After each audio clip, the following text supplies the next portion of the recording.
میرے آقا نے کیا بات فرمائی؟ آج لوگ جاہلیت کی باتیں، کیوں جی؟ خاص کر کے شادیاں ہوتے جاہلیت دیاں گلاں، چاہے وہ دیندار ہون چاہے وہ دنیا دار ہون، نکاح تے ساڑھے کو پڑھوان گے مسیتی، پھر سارے کام جا کے کرن گے، ہاں جی، پھر کڑیاں بھی نچن گیاں، پھر منڈے بھی نچن گے، پھر ماں باپ کہن گے اے میری دھی نچ رہی، شرم نہیں آتی تمہیں؟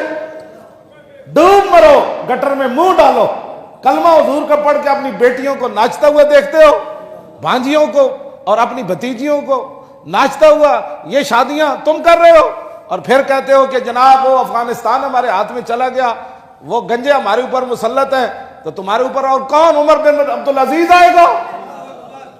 جب تمہارے کرتوت ہی یہ ہے، مسجد میں نکاح پڑھانے کے بعد ہر جاہلیت کا کام گھر میں جا کر کرتے ہو، تو مولوی خادم کے نکاح پڑھانے سے کیا ہوگا؟ ہاں کیا ہوگا تمہارا ہمارے مسجد میں آنے سے؟ حق، اقبال کہنا حق را بسجود صنما را بطوافے، بہتر ہے چراغ حرم و دیر بجھا دو۔ کہنے لگا اے کیڑا مسلمان ہے مسیتی آ کے اللہ نو سجدے کرنا تے اوتے مندرج جا کے ٹل کھڑکاندا، ایتھے اسلام دیاں گلاں کردا، باہر جاہلیت دے گلاں کرنا، ایتھے اسلام دا بڑا جناب پابند ہے تے گھر جا کے ہر شے اسلام دی بھول جاندا۔ اقبال کہندا بہتر ہے اے جے اسلامی تو مسلمان ہون دا دعویٰ نہ ہی کردا، کیوں جی؟ ہاں جی، میں نہ خوش و بیزار ہوں مرمر کی سلوں سے، میرے لیے مٹی کا حرم ایک اور بنا دو۔ اقبال کہندا میں مسجد گیا، ٹیلاں لگیاں، قالیناں بچیاں، تے مولانا نو مسجد دی کمیٹی ہے کہہ رہی مولانا لبیک دا نعرہ لایا، یہ تے سیاسی نعرہ ہے۔ ہاں مولانا لبیک کا نعرہ لگایا آپ نے، یہ تو سیاسی نعرہ ہے۔ آپ نے لبیک کے بارے میں بات کر دی ہے تو آپ نے تو سیاسی گفتگو کر دی۔ اقبال کہتا ہوں میں نہ خوش و بیزار ہوں مرمر کی سلوں سے، میرے لیے مٹی کا حرم ایک اور بنا دو۔ کہنے لگا وہ چودھری دے پیسے نہ ہی لگ دے مسیت اتے، اور نویاں قالیناں نہ ہی بچ دیاں، اور آلہ ٹیلا نہ ہی لگ دیاں، اور اے سی نہ ہی لگ دے، کچی مسیت ہوندی کم از کم مولانا حق دی گل تے کر دے کم از کم۔ ہاں جی سبحان اللہ۔ ہاں جی، اس واسطے یہ ساری باتیں تباہی اور بربادی پھیر کے تو بچیوں کے بارے میں تم اتنے بڑے ظلم ہو جائیں تو پھر وہ وزیر جو ہے وہ ماننے کے لیے تیار نہ ہو۔ ہاں جی، حضرت عمر نے ہی فرمایا نا کہ مجھ سے پوچھا جائے گا بکری کا بچہ پیاسا مرے گا، تو ظاہر بات ہے اس علاقے کا گورنر بھی ہوگا، اس علاقے کے اور بھی ذمہ دار ہوں گے، بڑے بڑے عہدیدار ہوں گے، لیکن حضرت عمر یہ نہیں فرمایا کہ عمر اتنے بیٹھا ہوئے تو گورنر کو پوچھا جائے گا، فرمایا وہ گورنر نو پوچھنا بھی تو عمر دا کام سی نا، اور پولیس والے نو پوچھنا بھی تو عمر دا کام سی، کیوں جی؟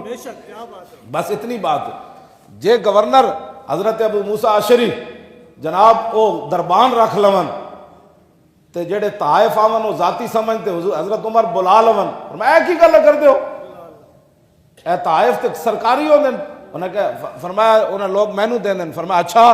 آپ نے اسے ویلے فرمایا لباس اتارو اندر جا کے ٹاٹ پاؤ، گورنر نو ٹاٹ پوا کے تے جناب مال غنیمت دیاں ہزاراں بکریاں صحابی رسول ابو موسیٰ اشعری جنہ دی آواز سن کے حضور نے قرآن سن کے تے سویرے فرمایا اوئے ابو موسیٰ اشعری تو اتنا سونا پڑھدا تینوں تے نغمہ داؤدی جو حصہ ملیا، کیوں جی؟ اتنی سونی آواز سی، حضور پیچھے کھڑ کے سنیا تے حضور عرض کی تھی حضور تانوں کیویں پتہ چلیا؟ فرمایا راتی جدوں تو قرآن پڑھ رہے سی نا میں تیرے پیچھے کھڑ کے سن رہے سی، کیوں جی؟ کی فرمایا ہاں جو فرمایا میں عرض کی تھی حضور جب پتہ ہوندا تو میں اور سونا کر کے پڑھنا چاہیے۔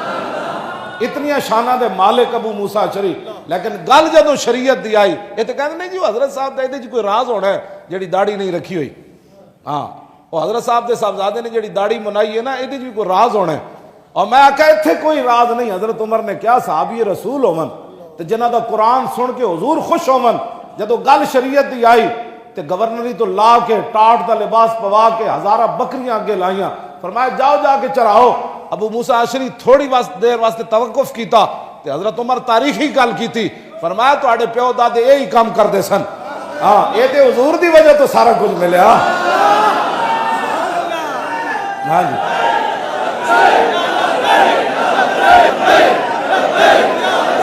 توجہ توجہ توجہ، یہ ہر بندے دا جناب ایک اپنا دین بنایا انہوں نے، اپنا دین اپنا فکس کیتے ہویا کہ جناب میرے خلاف بات ہوگی میں ہو گیا جناب انج ہو گیا جناب تسی میں ڈانٹ دیتا ہے، اسلام میں تو اتنی سختی نہیں ہے۔ حضرت عمر دسو ایک گورنر نو معزول کر کے بکریاں پیچھے لا